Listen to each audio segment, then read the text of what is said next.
All right, this is the Believe in Buckeye podcast. We're gonna go over some game film, and really, the last play of the game, big 4th and 1, last player in the world able to score the touchdown. But Notre Dame only had 10 guys on the field, 10 guys. which helped out the good guys. But still, man, there's still there's some concerns with this short yardage, and even on this game-winning play.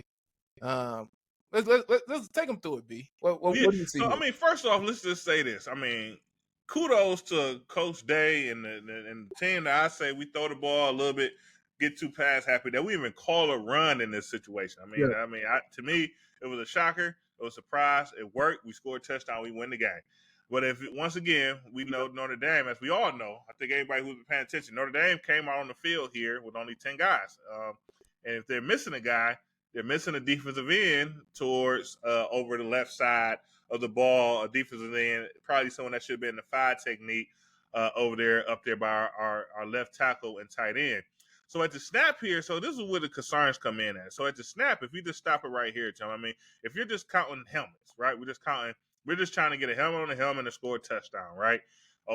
Looking past the center, obviously we can't see the footage here great from this angle, but that's the guy that's lined up over our center is a shade to his left, so we'll call him like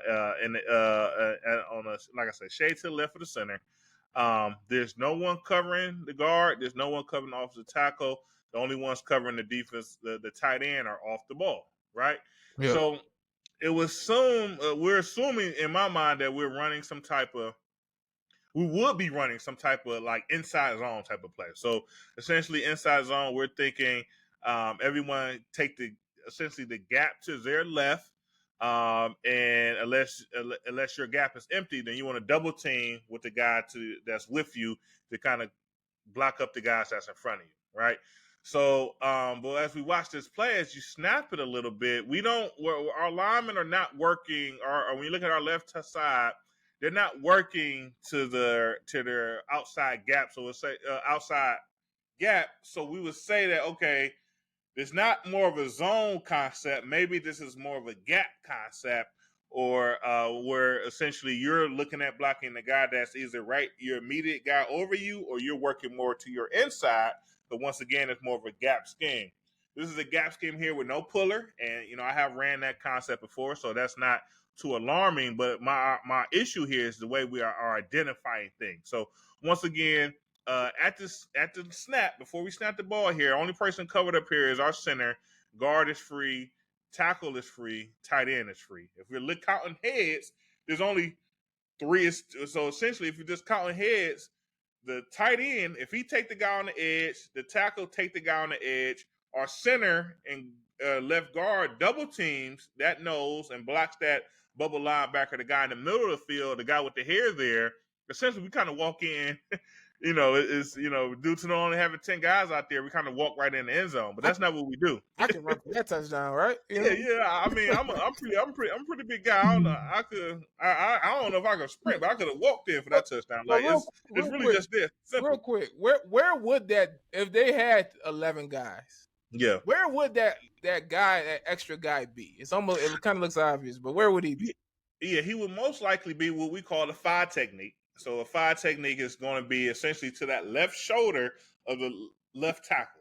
If that would most likely you expect that guy to be, unless they're running some type of bear defense or something of the sort. Yeah. But that's not really what we're seeing on the right side of the ball when you're looking at the way the nose is shaded. 3 technique, and then they have a 5 technique. So you expect that extra body to be in the 5 technique to that side, was more of the weak side of this formation if you're looking at how Ohio State is lined up. So if they did have a 5 technique there, then I would expect if they play to kind of work like this. The left tackle, the tight end would most likely double team that guy, and then eventually block the guy that the tight end goes directly for, since there's no DN there, and then they have a guy off the edge. But for that reason, we don't, as a left side, we just don't identify like, hey, there's only 2 guys over here. Let's just block these 2 guys, and we walk into the end zone. Instead, we make things a little bit risky by letting the guy run off the edge. And I'm sure we could have a whole thing coaching him up Right. on how Right. maybe we shouldn't score a touchdown on this play, because he's the free rusher there on the play side. But essentially, it tends to work out. But if you really rewind that back, our left tackle doesn't block anyone. Like essentially at the snap, he ends up in a position where he's behind our left guard, pushing the same nose technique. The tight end to the play side, like I said, he gets a free lane to go hit the linebacker. He does a great job at hitting them square. Yeah. As in on everything else, it's just kind of like a mush, right? Yeah. But it's just once again, when I'm looking at this, it's just like if we identify this correctly, two guys, it's two guys over here, it's two guys on this side of the ball. Just get to those guys, and once again, Yeah, it's over. We walk into the end zone. Yeah, because the linebacker, he's not even a fact. Like that guy with the hair out of his helmet, he's not even. I mean, he's just not close enough to the play. The guy, Yeah.